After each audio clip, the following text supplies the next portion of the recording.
Good morning and welcome. Yes, I am in bed.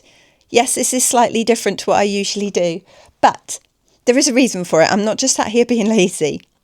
So today I am heading out on a Brontë adventure that's slightly different.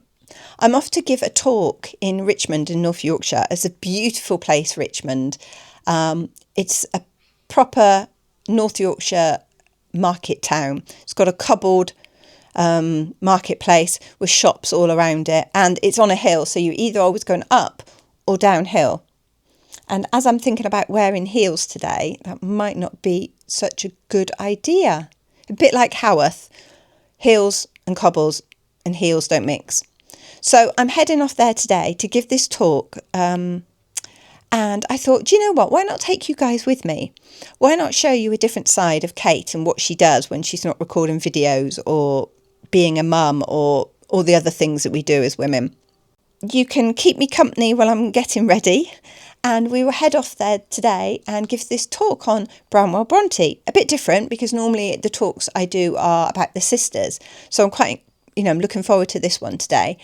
And yeah, I mean, the sky is so blue already and it's really quite early. So I'm going to choose to put on a lovely summer dress today, I think. I've got one in mind. And I'm trying to make the most of this because I'm sure it won't be long until we are back in hats and scarves and jumpers and I'm complaining I'm cold. So let's make the most of this. So come with me this morning as we get ourselves together and get ourselves ready and head off into Richmond. And let's go and enjoy a beautiful day out. Hopefully having a lovely talk and meeting lots of amazing people. See you in a minute.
so I can say a proper good morning now. So I'm parked up, ready. Sorry, I've got the sun is on. It's particularly bright this morning. It's going to be a lovely hot day, which I love. But yeah, we'll see how we get on with that. So I suppose I wanted to just talk to you about these talks. Now, the problem I have is for a few years now, I've been talking to this camera. And me and this camera is kind of like, we're kind of good friends now. It understands I have quirks. I have the ability to get my words muddled up. And I feel quite relaxed talking in front of it. You know, I can stop it, I can pause it. And I know Editing Kate will quite happily just, you know, take a chunk out if I completely mess up. So going to stand in front of actual humans, you know, I'm a sort of a closet hermit, you could say. I'm slowly coming out into the world, meeting people. And it's like, eek. Standing in front of humans can sometimes be amazing, because you see people's reactions and they kind of react to the things you're saying. They ask you questions. You get instant feedback, you could say, which then encourages you to go down a different route or change the subject a bit or just continue in the theme that you're doing. But then that's the downside of it as well, because suddenly you see one or two people maybe like looking around the room or looking at their watch, and suddenly you think, oh my goodness, I'm so boring. They don't want to listen. What am I doing? Why am I doing this? And so it does change slightly. But I'm getting used to it slowly, and I try and read the room and not be too strict. But the other thing I've started to do is take little like flashcards. I'll show you them with me with little notes on, because when I'm filming, I often have behind the camera, I stick on a clipboard key words, key names, key dates, things that I always forget.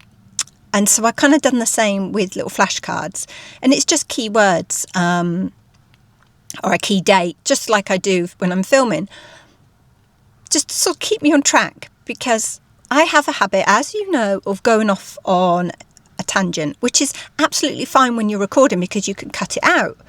But when you're given a time slot for a certain amount of time, you've got to stick to it as best you can. So I cannot afford to go off on one about something completely different. So I've made these little flashcards, and yeah, I've got them in order. Of course I have. This is me we're talking about. They're in order. They're labelled.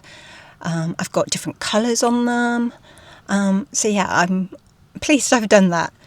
So yeah, so the group of people I'm going to visit today, it's a retired gentleman's group. Someone's just started their car. I wonder if I'm going to have to move. I'm quite close. Sorry, we'll just wait and see. Oh, no. He's got so much room you could park another car in there. See, distractions. I can't have these distractions in a talk.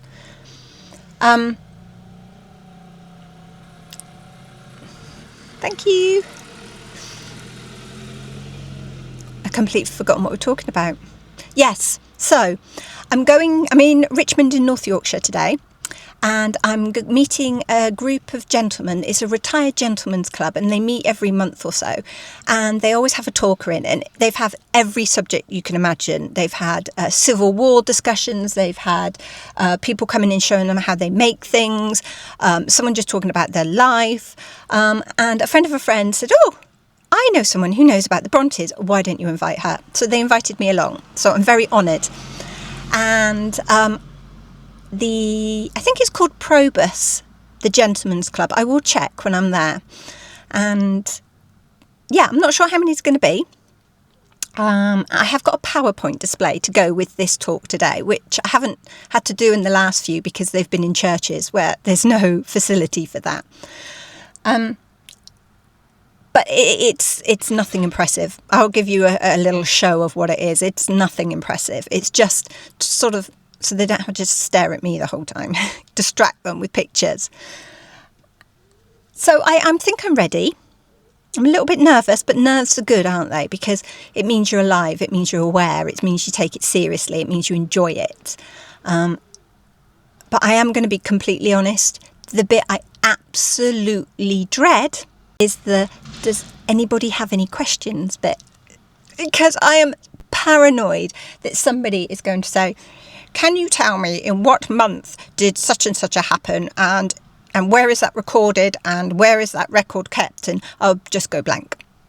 Especially dates, I will go blank. So yeah, that's the bit I absolutely dread. But sometimes they ask you a question and you're like, great, I know this, I can answer this.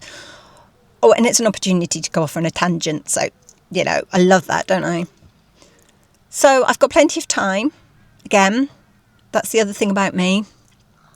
I do like to be prompt and on time, and probably too early, which is why I'm sat in the car giving you this chat now rather than when I'm actually there. I hope there's a cup of tea waiting for me. I think I can cope with most things if I have a cup of tea. Anything else I need to tell you? No. Do I enjoy talks, I suppose, is the question. Yes and no. I say yes, and I get all excited, and then about 2 days before, I go, why have I done that? Why have I agreed to this? Oh my goodness, I wish I hadn't. And then I get there and I do the talk, and then after the talk I go, I really enjoyed that. And then the cycle repeats. Maybe one day I won't get that dread. But it's an interesting extra for me with my whole Brontë world, because yeah, I do like people. I'm not a hermit that wants to sort of, you know, hide completely. I do like people, but I can only tolerate them for a certain amount of time, and then my books and my corner of comfiness is calling me. I almost imagine in my head I have like a gauge, like you would have on a steam train or something, a pressure gauge, and the little needle can stay in green for quite a while, but boy, when it hits that red, I've got to get away from humans.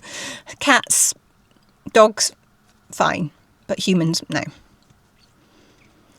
Right, best foot forward, Miss Page. Let's get this show on the road. Eek! Wish me luck.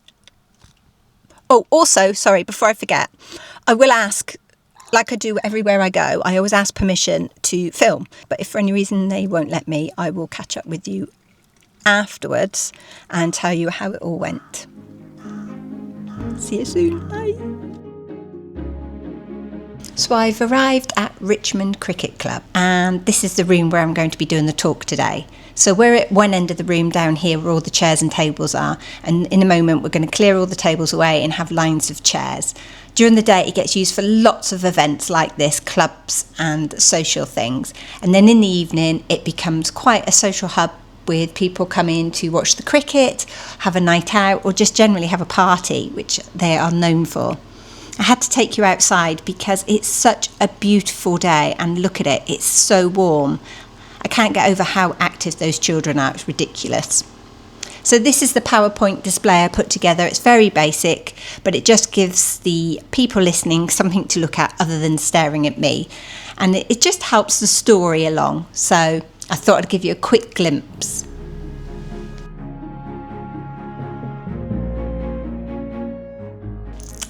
Hello, welcome back to the house. I'm home. My feet are hurting. I'm quite warm.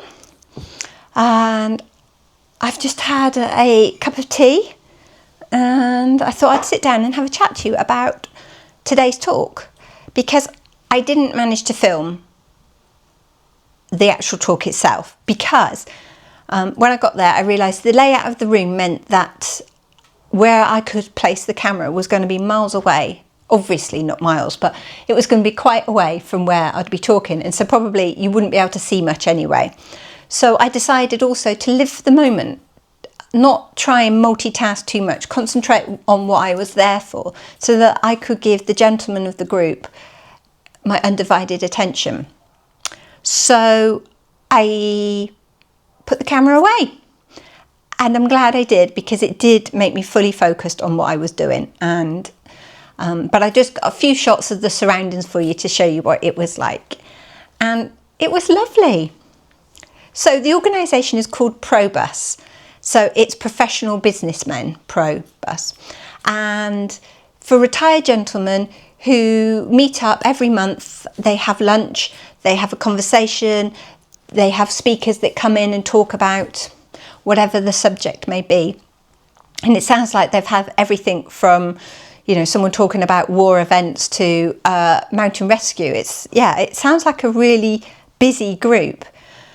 It's quite a few there, which was surprising because I was told that some might not turn up because of the fact that it's the school holidays and some of them look after grandchildren, some might be on holiday themselves. But actually there was a fair few gentlemen there and one woman, because originally it was just a men's club for retired men, but now they allow lady members as well. So it's in the cricket ground in Richmond in North Yorkshire. It was a beautiful day. There was a holiday club going out on the actual cricket green, and so there was all these children that were having training sessions with a cricket adult, grown up, whatever you would call them, but basically playing cricket. He was throwing the ball high and they were trying to catch it, and then he was doing long ones and just practicing their fielding. But it was lovely to see. So much energy in this heat, just blew my mind. So it's a beautiful outlook, and they had to do business first, talk about, I don't know, members that weren't there and things coming up. So I sat at the back and just listened really. And then I stood up and did my talk. And I was a little nervous to start off with because this is still new to me. You've got to remember, sitting here chatting to you, there's no one else in the room. If I make a mistake, I turn the camera off, I give myself 5 minutes, I start up again. So actually standing in front of well-educated, intelligent men who have all done very well in their careers, sitting there looking at me. And the worst thing was the man in charge, the chairman, whatever, he used to be a history teacher.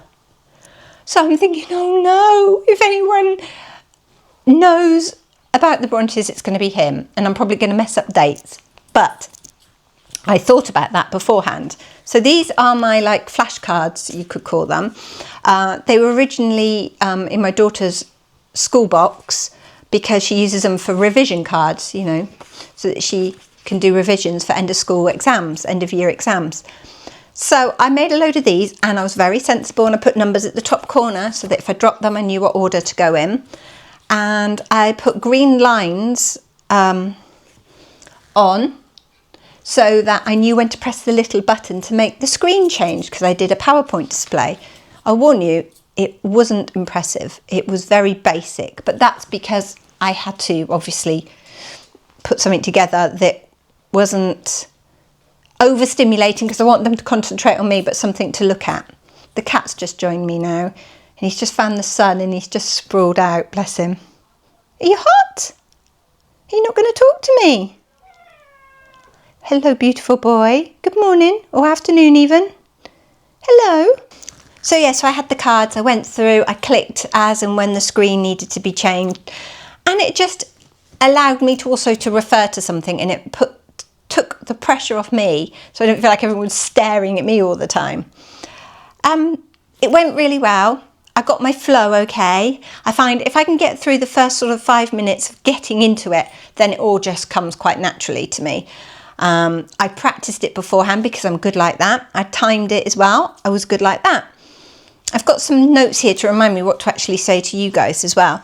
So, like I said before, the hardest thing is standing in front of real humans, because you see their reactions instantly. And there was one occasion where there was a man on the front row who looked like he'd gone to sleep, and my brain was going, oh no, he's bored. He's so bored he's fallen asleep.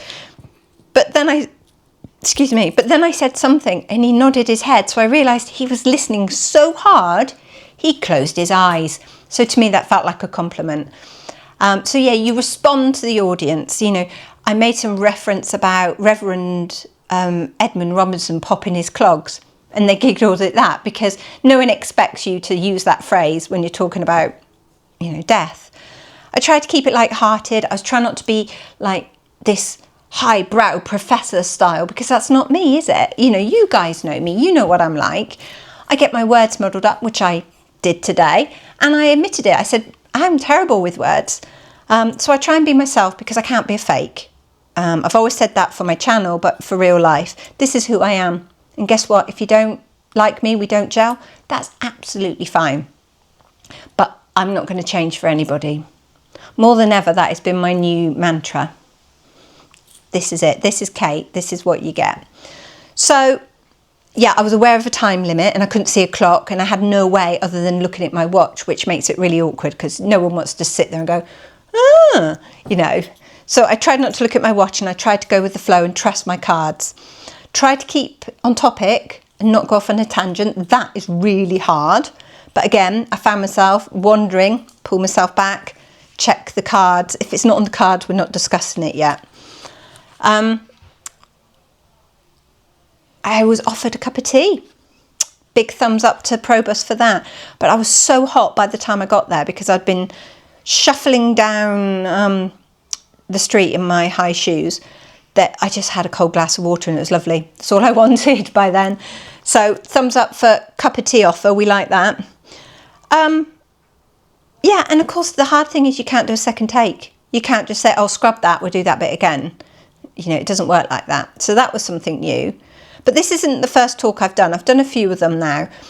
And I realised that people understand that you're human. And they understand the way people's brains work. And I think it's quite obvious straight away. I've got the thought process that sometimes goes like that. And I hope my passion for the subject shows people that all it is sometimes the thoughts in my mouth don't always keep together, and you know, I find it hard to get the information across. So yeah, but you know, I had a lovely time. I really did. They were all so lovely, and I had questions, which is always a sign of a good chat if afterwards you're bombarded with questions. There was quite a bit of conversation about, you know, Branwell's drinking, the water in Haworth, the pollution, that sort of thing. There was conversations about his sisters and how they reacted to his drinking, and obviously his death. Did they always get on? Did they not? There was questions about the family dynamics with the mother and the aunt, and you know, so they were great questions. They weren't just, you know, someone just come up with something because they felt they had to. They were proper and repeat. Same people asking more questions based on my answer from the first question. Did that make sense? Anyway, so yeah, it was very successful and I really enjoyed it. I will admit, yes, I was nervous.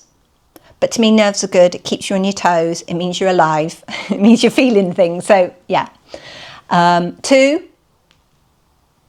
I do get very self-conscious about the way I speak sometimes, getting my words muddled up and getting confused.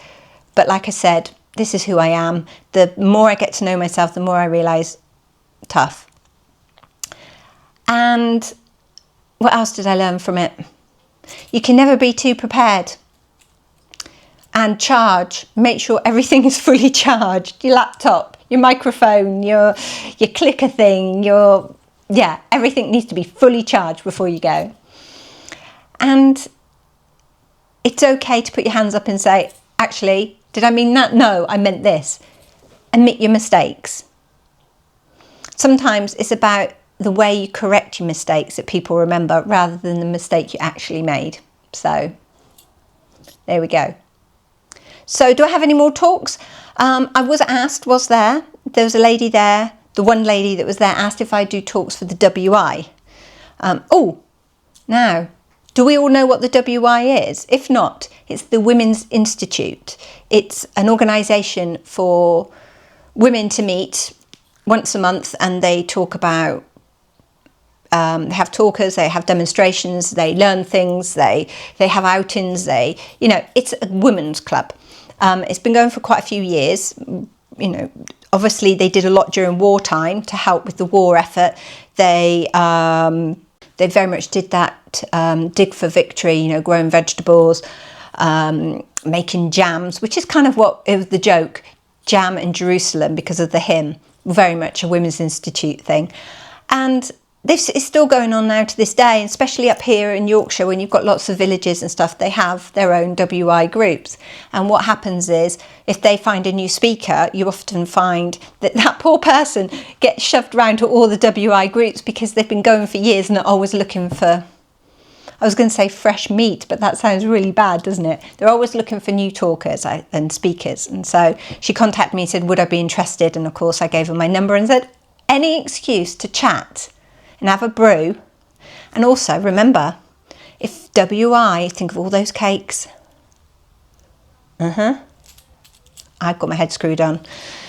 So there are going to be more talks. I have got another 2 lined up for September. So I need to get prepared for that. But yeah. Sorry, my phone is blinging. So will I do more? Probably. Will I get nervous? Probably. Will I doubt myself until after it? Probably. But that's because we're human.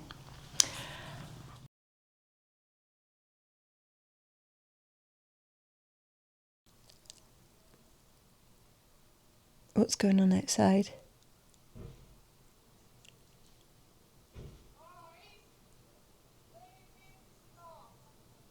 It's all going on outside today. Where's that fly come from? There's a window, it's wide open. Like, you know, even I could like head dive out of it if I chose to, which obviously I don't. And yet this fly seems to have great trouble aiming for the open window bit. I don't understand flies, I really don't. Why do they want to be trapped in a house? There's all those things outside, isn't there? You know, trees and flowers and sky, and probably for a fly, smelly things to sit on. Yet they choose to get trapped in houses and then they throw themselves against windows. Oh, I hate them. Anyway, what am I talking about? This is not glamorous Kate at all. This is bed Kate with crazy hair. Slightly confused because it's really early in the morning.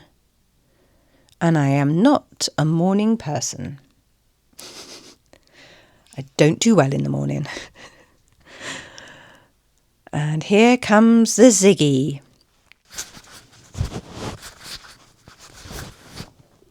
Good lad.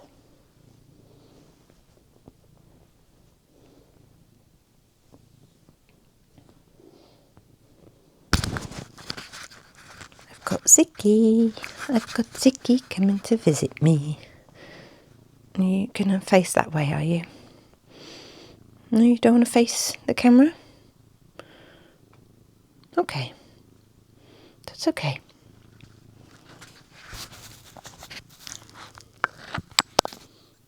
I have Ziggy, my rather cute cat, with me today, keeping me company. So, oh, maybe I don't. So, yeah, I wanted people to look at that. Excuse me. Let me get the phone. Hello? Hello?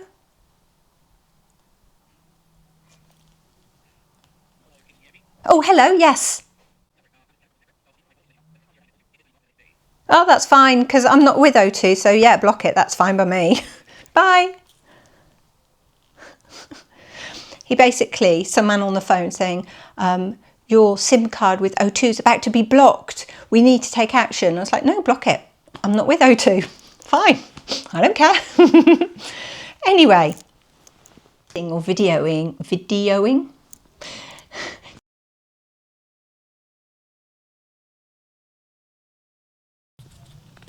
So I do have my 3 questions for you as well. I was thinking about this whilst driving home. Number 1, have you ever been to a talk or a workshop or anything regarding the Brontes? Obviously, here in Yorkshire, there's always something Bronte going on, whether it be a talk or a book launch or something. So I'd love to hear, have you been to a Bronte event? And what was the subject about? Talk number 2, I suppose, what subjects do you think are excellent for a talk? I mean, there's so many options, aren't there? And number 3, have you ever done a talk and what advice would you give me? Love to hear all this. So yeah, pop your answers in the comments below and we can continue the conversation. So thank you for coming along. I hope it wasn't too bizarre for you seeing me brush my teeth. But thank you very much for watching. If you like this video or any of my videos, please do the whole likey, subscribey, hypey thing, because it really does help me out. And it lets YouTube know that we want to watch more Bronte content. I hope you all have a lovely weekend in this beautiful weather. Take care of yourself and I will see you all the Friday after next for more Brontë Adventures. See you then. Bye.